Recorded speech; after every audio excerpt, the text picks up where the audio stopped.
जी नमस्कार। स्वागत है दोस्तों आपके अपने यूट्यूब चैनल हिंदी परीक्षा पर।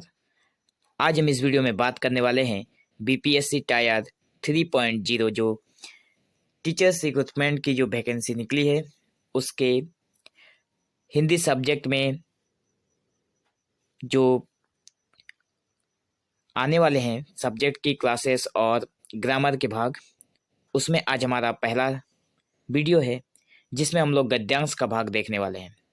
तो देरी न करते हुए हम लोग आगे बढ़ते हैं और देखते हैं जो कि अपठित गद्यांश है, जिसमें एक हम गद्यांश को देखेंगे और उससे संबंधित जो कुछ प्रश्न होंगे उसे भी हम लोग सॉल्व करने की कोशिश करेंगे।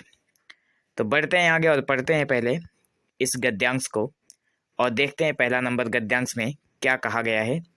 प्राचीन भारत में शिक्षा को ज्ञान प्राप्ति का सबसे बड़ा स्रोत माना जाता था। आप लोग सबसे पहले ध्यान से पैसेज को पढ़िए, तभी आप लोग इसका जवाब दे पाएंगे। व्यक्ति के जीवन को संतुलित और श्रेष्ठ बनाने तथा एक नई दिशा प्रदान करने में शिक्षा का महत्वपूर्ण योगदान था। कहा गया है कि प्राचीन भारत जो था वो शिक्षा को ज्ञान प्राप्ति का सबसे बड़ा स्रोत माना जाता था। प्राचीन भारत में शिक्षा का एक स्रोत था। व्यक्ति के जीवन में संतुलित और श्रेष्ठ बनाने तथा एक नई दिशा प्रदान करने में शिक्षा का महत्वपूर्ण योगदान था। सामाजिक बुराइयों को उसकी जड़ों से निर्मूल करने और त्रुटिपूर्ण जीवन में सुधार करने के लिए शिक्षा की नितांत आवश्यकता थी।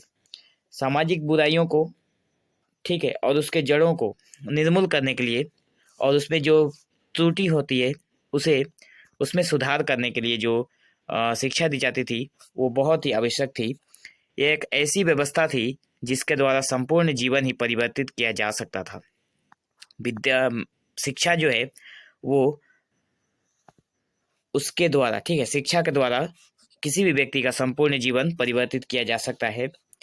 व्यक्ति को अपने व्यक्तित्व का विकास करने, वास्तविक ज्ञान को प्राप्त करने और अपनी समस्याओं को दूर करने के लिए शिक्षा पर निर्भर होना पड़ता था।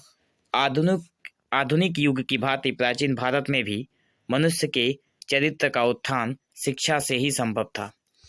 आज जिस तरह से किसी भी एक व्यक्ति का जो चरित्र का निर्माण होता है वो शिक्षा के द्वारा ही होता है, ठीक है। ठीक उसी प्रकार प्राचीन भारत में भी ऐसे ही संभव था। सामाजिक उत्तरदायित्वों को निष्ठापूर्वक वहन करना प्रत्येक मानव का परम उद्देश्य माना जाता है। इसके लिए भी शिक्षित होना अनिवार्य है। आगे देखें तो कहा गया है कि जीवन की वास्तविकता को समझने में शिक्षा का उल्लेखनीय योगदान रहता है। भारतीय मनुष्यों ने इस ओर अपना ध्यान केंद्रित करके शिक्षा को समाज की आधारशिला के रूप में स्वीकार किया है। भारत के जितने भी मनुष्य हुए उन्होंने इस बात को ध्यान में केंद्रित रखा और शिक्षा को समाज की आधारशिला के रूप में स्वीकार किया। उन्होंने माना कि शिक्षा के बिना पूरी दुनिया अधूरी है, ठीक है। विद्या का स्थान किसी भी वस्तु से ऊंचा मान बताया गया है। चाहे संसार की कोई भी वस्तु हो, उससे हमेशा ऊंचे स्थान पर रहता है विद्या। प्रखर बुद्धि एवं सही विवेक के लिए शिक्षा की उपयोगिता को स्वीकार किया गया। यह माना गया कि शिक्षा ही मनुष्य को व्यवहारिक कर्तव्यों का पाठ पढ़ाने और सफल नागरिक बनाने में सक्षम है। इसके माध्यम से व्यक्ति का शारीरिक, मानसिक और आत्मिक अर्थात सर्वांगीण विकास संभव है। आप लोग यहाँ पे एक बात को आप लोग ध्यान देना कि यहाँ पे सर्वांगीण विकास की बातें की गई है, जिसे हम लोग ऑलराउंड डेवलपमेंट बोलते हैं। आगे है, शिक्षा ने ही प्राचीन संस्कृति को संरक्षण दिया और इसके प्रसार में मदद की। तो आगे के पॉइंट में है, विद्या का आरंभ उपनयन संस्कार द्वारा होता है। विद्या का आरंभ जो होता है वो कौन से संस्कार द्वारा होता है? उपनयन संस्कार द्वारा। उपनयन संस्कार के महत्व पर प्रकाश डालते हुए मनुस्मृति में उल्लेख मिलता है कि गर्भाधान संस्कार द्वारा तो व्यक्ति का शरीर उत्पन्न होता है। यहाँ पे एक बात बताया गया है कि जब आदमी गर्भ में आता है तो उसके लिए तो उसके साथ तो उसका शरीर उत्पन्न होता है, लेकिन पर उपनयन जो संस्कार है उसके द्वारा उसका आध्यात्मिक जन्म होता है। किसी भी एक व्यक्ति का आध्यात्मिकता में जन्म होने के लिए उपनयन संस्कार की बहुत ही जरूरत है। प्राचीन काल में बच्चों को शिक्षा प्राप्त करने के लिए आचार्यों के पास भेजा जाता था।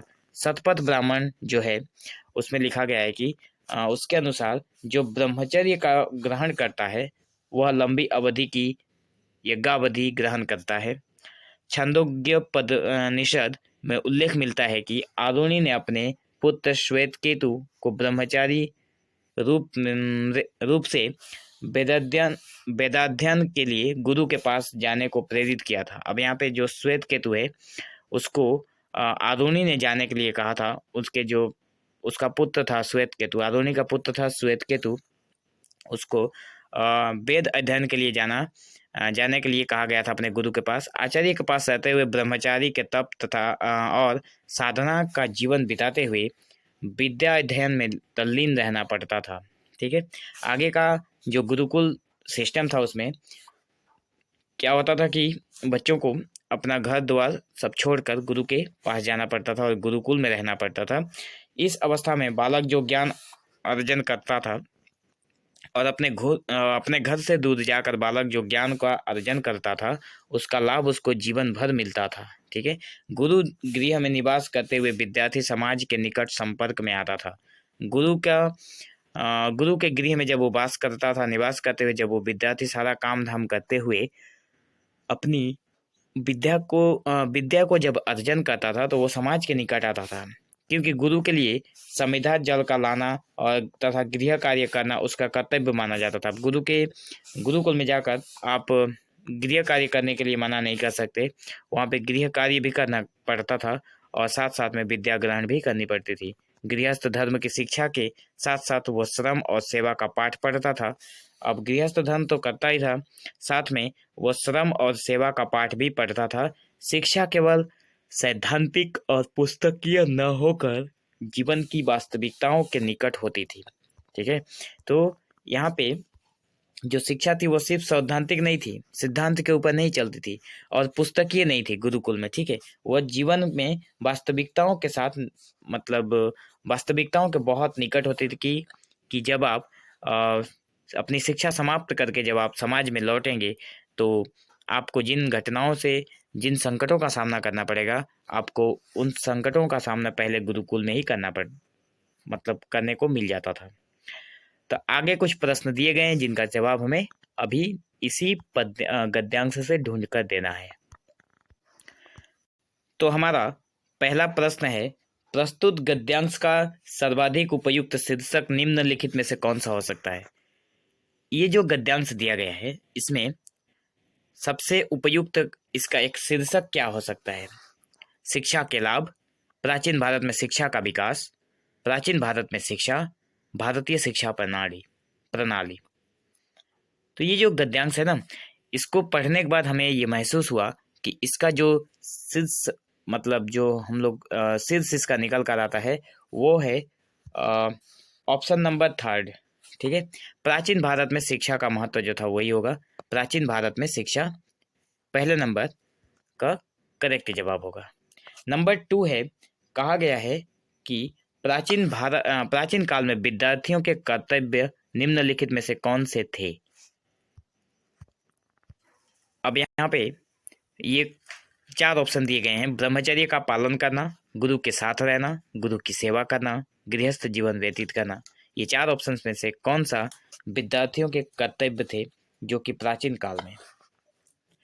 तो आप लोग इस जो ऑप्शंस हैं उसको ध्यान से देखिए, जो विकल्प दिए गए हैं, और अगर इसका हम सही जवाब देखें तो ऑप्शन नंबर 2 होगा, गुरु के साथ रहना प्राचीन काल में विद्यार्थियों का कर्तव्य हुआ करता था।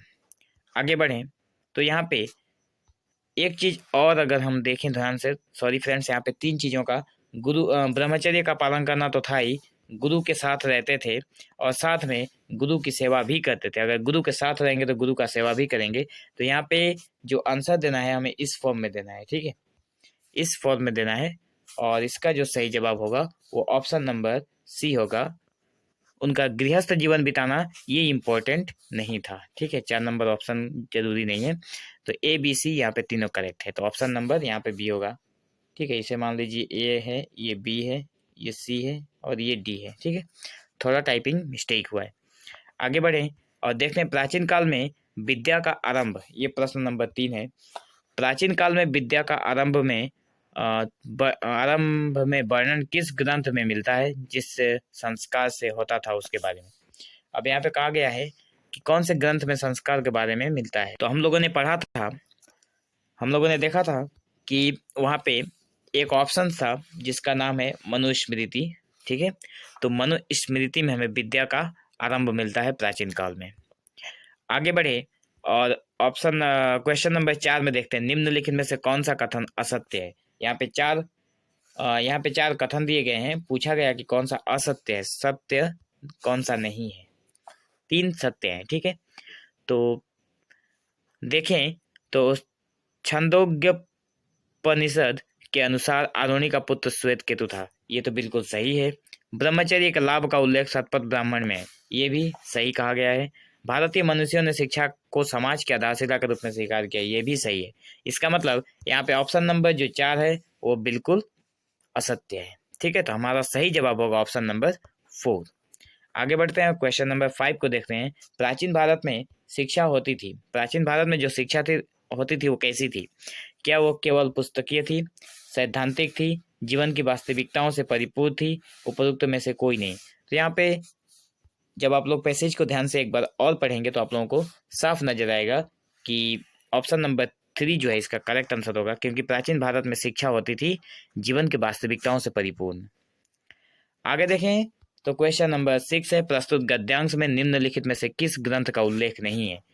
तो ये जो गद्यांश है उसमें कुछ ग्रंथों का उल्लेख किया गया है, जिसमें शतपथ ब्राह्मण, मनुस्मृति, छांदोग्य उपनिषद और कठोपनिषद। तो कठोपनिषद का हमारा वहाँ पे कोई जिक्र नहीं था। ऑप्शन नंबर 4 इसका करेक्ट आंसर होगा, क्योंकि यहाँ पे कहा गया कौन सा उल्लेख नहीं है। ठीक है, यहाँ पे पूछा गया था कि कौन सा उल्लेख नहीं है, कौन सा ग्रंथ हमें पैसेज में नहीं मिला है। तो ये रहे 6 प्रश्न की और ये एक पैसेज। आगे चलकर हम लोग ग्रामर को देखने वाले हैं और इसी तरह से पैसेज के सीरीज को भी आगे बढ़ाएंगे। सो आप चैनल से जुड़ने के लिए चैनल को सब्सक्राइब जरूर करें, ताकि आने वाले हर वीडियो की लेटेस्ट अपडेट आप तक मिलती रहे और आपका एग्जाम का प्रिपरेशन बहुत ही बेहतरीन ढंग से चलता रहे। ठीक है, so thank you for watching this video. Have an awesome day.